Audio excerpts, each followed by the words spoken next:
She is the queen of Latin pop, a singer, songwriter, and 7-time Grammy Award winner who has sold more than 100 million records. Every word that I've put into a song, I think about the listener and how they're gonna feel.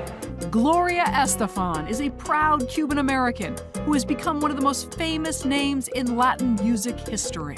Gloria, how are you? And today, she's taking me to her favorite restaurant to share her incredible journey to stardom and her love for Cuban cuisine and culture. Oh, yes. Wow. She's experienced the highest of highs and fought through the lowest of lows. And now she's on a new path to focus on what matters most to her. If you can leave love in people's hearts, I can't imagine a better thing. What's better in life than a bottle of wine, great food, and an amazing conversation? My name is Kate Sullivan, and I am the host of To Dine For. I'm a journalist, a foodie, a traveler with an appetite for the stories of people who are hungry for more. Dreamers, visionaries, artists, those who hustle hard in the direction they love. I travel with them to their favorite restaurant to hear how they did it. This show is a toast to them and their American dream. Today I'm in Vero Beach, Florida, on my way into a restaurant known for delicious Cuban cuisine. I'm meeting a living legend and one of the most famous names in Latin pop music. Gloria, how are you? It is so wonderful to meet you. Thank you so much for doing this. I'm happy that we were able to finally get this to happen. Oh, I know, I agree. Welcome. If you haven't been to the Hamptons of Florida, let me introduce you to Vero Beach. This small city of less than 20,000 is located on the Atlantic coast of Florida, about halfway up the state. Locals love it because it's out of the spotlight of Palm Beach in Miami, the ultimate luxurious spot to hide out. It is the place for water sports, fishing, and golf. The beaches are beautiful. The upmarket boutiques and spas are first class. Vero Beach isn't just home to Gloria Estefan, it's also where she and her husband Emilio opened their latest restaurant, the Wave Kitchen and Bar. Well, it's a little bit of taste of Latin culture, but at the same time, we try to cater what we had to offer, which is food, ocean, seafood, local ingredients. The Wave features new American food with a Cuban twist. There are classic dishes like filet mignon and pork tenderloin. And then there are dishes that bring in the Cuban culture, like pollo asado and ropa vieja.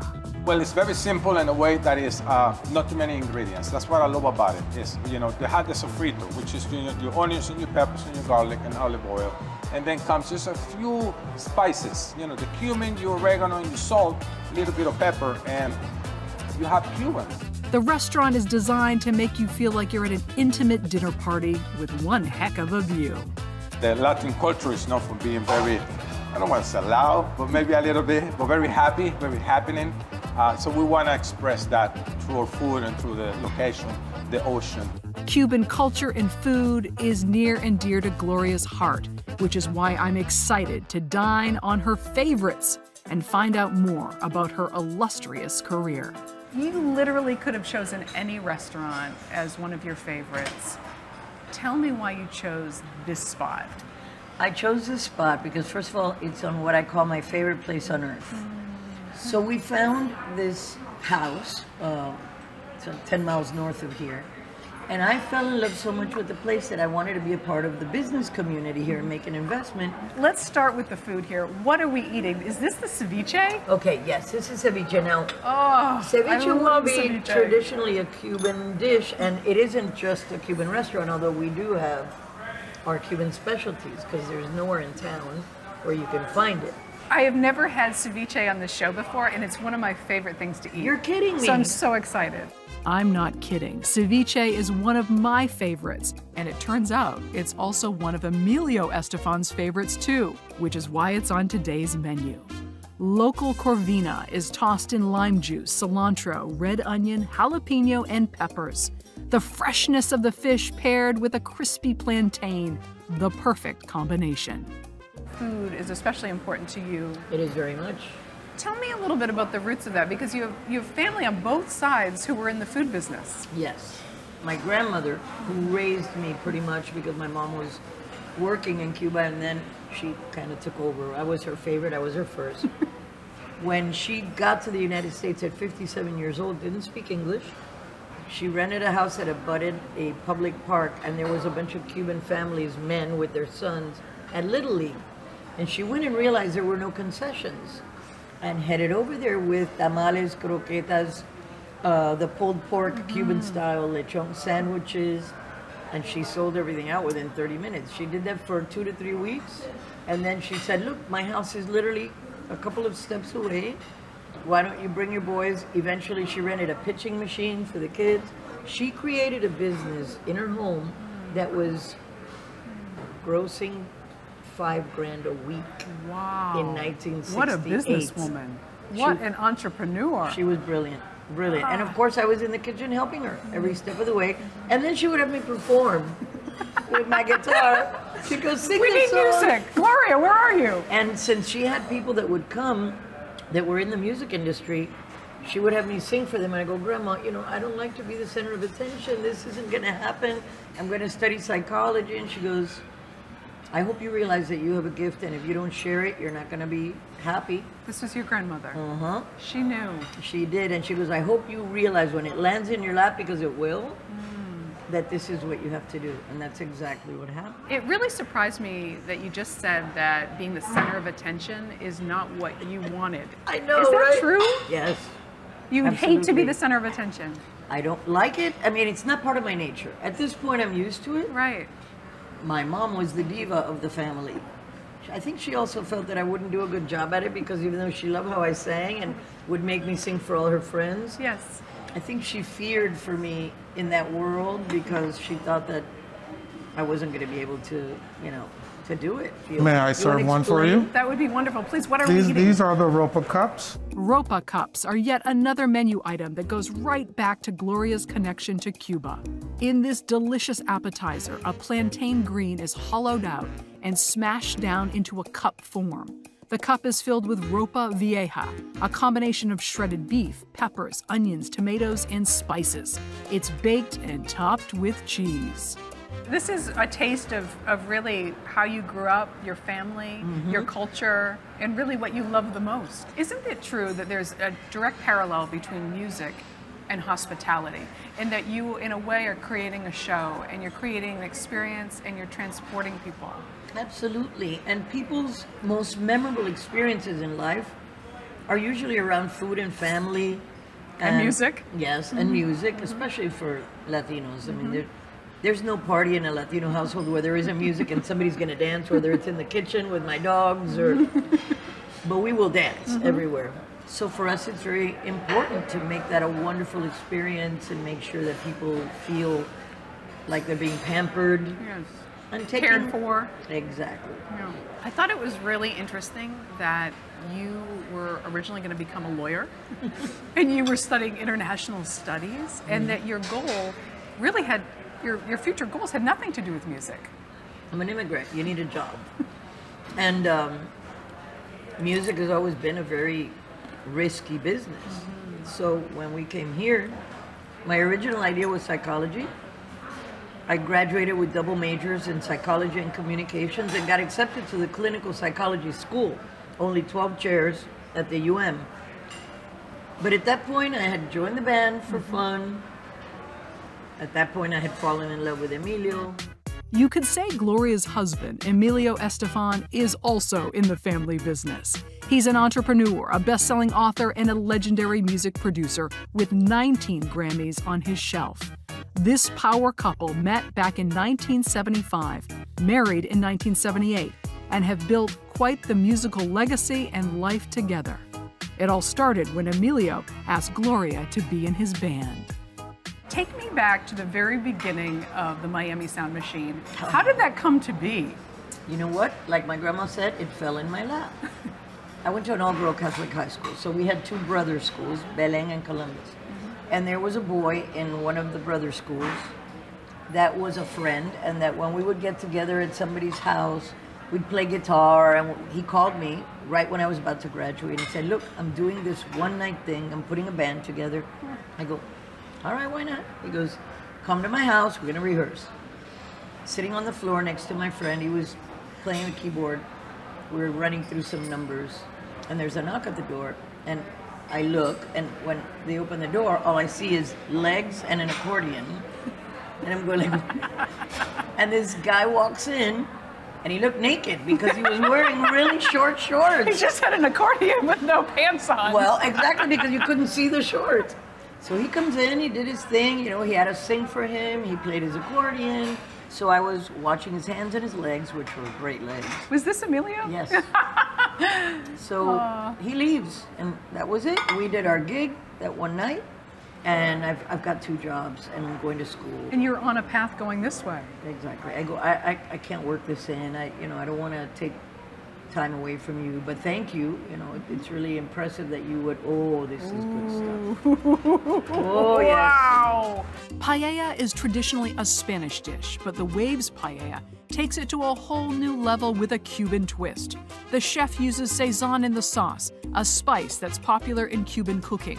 The scallops, shrimp, chicken, Spanish chorizo, and rice are all simmered together in a seafood broth, finished on top of the stove, not in the oven. May I serve you? Yes, Please, Drew. go Thank ahead. you. 2 weeks later, the phone rings, and my sister picks up, and she starts jumping all over. It's that boy. That boy is calling you, like making fun, you know, like sisters do. Yes. And I go, that boy, what boy? He goes, why don't you come out to a rehearsal? Let's try it out. Yeah. I think you. And now at this point, I'm going like my heart was beating, and I'm going, oh my gosh. I go, okay. He goes, come Tuesday. We're gonna rehearse. When you start to really get going and start to develop a fan base and start to get more successful, what was that experience like, and what did it teach you, those early years of fame? Well, the early years for me were brutal because I was literally learning how to be a front man. It was a baptism of fire for me.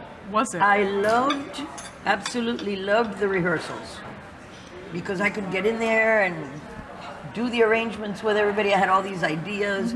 And I remember one specific gig that we were going to play in somewhere in Central America. It was a big fashion show. And you know how fashion shows, there's no stage, it's in the back. Then there was this long 50-foot walk, Catwalk. you know, the catwalk, and then a circle in the front. So there was no room for me physically. The band had to be really in the back, and I had to be Front all and the center. way over there in the center of the room, all alone with my bandmates back there. But then, like I do, I throw myself into it because I like to do things well. And if I'm gonna do something, I go, okay, you know what? Let it be what it is. And I started just really connecting with the people around that were right there. Literally, the stage was slightly larger than this, Yes. and everybody was all around. Yes. And what do you think in that moment that experience taught you that got you over your fear, really, of being the center of attention and allowed you to feel comfortable with it? I mean, it didn't just happen in one fell swoop. I had a good 10 years before we hit it big worldwide. What it taught me was that the only thing I needed to do was relax and be myself and connect with the people that were in the audience. Really connect. And let them see what music made me feel, how happy it made me, and that it was going to be infectious. And we came off that my knees were knocking. I remember 2 times in my life where my knees were knocking. That was one of them, and the second time was on the American Music Awards after my accident when I got back on that stage. In 1990, Gloria was resting on her tour bus when an 18-wheeler collided with the bus, tossing her onto the floor. Gloria broke her back in the crash and was unable to walk. The accident left her with 2 titanium rods inserted into her back and the fear of what would happen next. Was there a moment, specifically on stage, that you will remember for the rest of your life, of all your performances? Was there a... Absolutely. Can you share it? March 1st of 1991, when I stepped back on stage after I broke my back in 1990 and was paralyzed, and But that show in Miami, the energy in that room is indescribable. The euphoria that I felt is otherworldly. Really? In that show, we were all wearing fencing masks, and I purposely did a very complex routine, and we were all, the dancers and me, nobody knew it was me in there. They thought, oh, here's the opening of the show.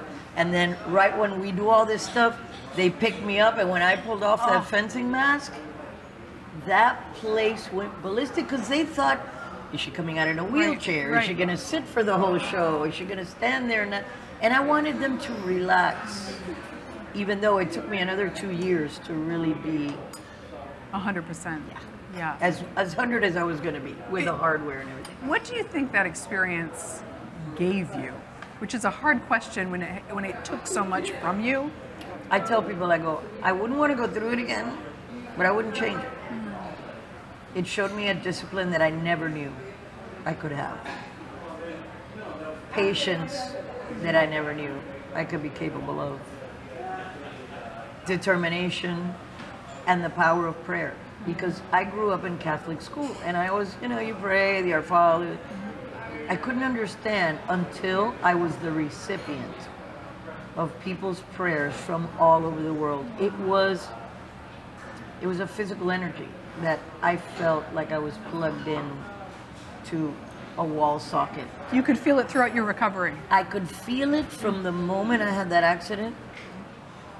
It was the collective focus of good, because everybody was only wishing me well. And that is so powerful. Yeah. I can't imagine. It was incredible. Yeah. It's that I'll never forget, and for the rest of my life, it's something that I will always use and focus on, and I share as much as I can. Gloria has shared so much of herself with the world through her music. She's churned out 38 #1 hits on the Billboard charts. She's sold more than 100 million records, authored 2 New York Times bestsellers, and a smash Broadway musical, On Your Feet, was based on her life. But arenas and music venues are just part of it for Gloria.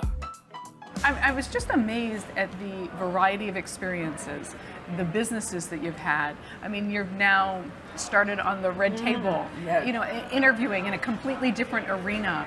The funny thing about Red Table Talk is that it's given me the opportunity to kind of do my psychology thing. Yes, it is. On this full kind of circle scale. moment. I've been offered a lot of talk shows through the years, but none of them fit what I wanted to do with Red Table Talk, which is really have in-depth conversations, unscripted and unrehearsed.